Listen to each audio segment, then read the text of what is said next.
રાષ્ટ્ર સંત પરમ પૂજ્ય ગુરુદેવ શ્રી નમ્રમુનિ મહારાજ સાહેબ પ્રેરિત અરહમ યુવા સેવા ગ્રુપ ભાવનગર દ્વારા સ્વેટર્સ એક્ટિવિટી આજરોજ તારીખ 19 ડિસેમ્બર 2025 ભાવનગરના શ્રી નવા બંદર પ્રાથમિક શાળાના ઠંડીમાં ઠૂંઠવાતા જરૂરિયાતમંદ 100 બાળકોને સ્વેટર વિતરણ કરેલ છે।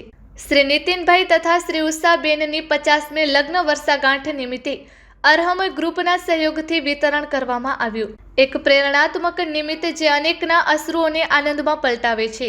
આ અમૂલ્ય અવસર મળવા બદલ પૂજ્યવર ગુરુદેવનો અંતઃકરણપૂર્વક આભાર। જય જિનેન્દ્ર, જય ગુરુદેવ।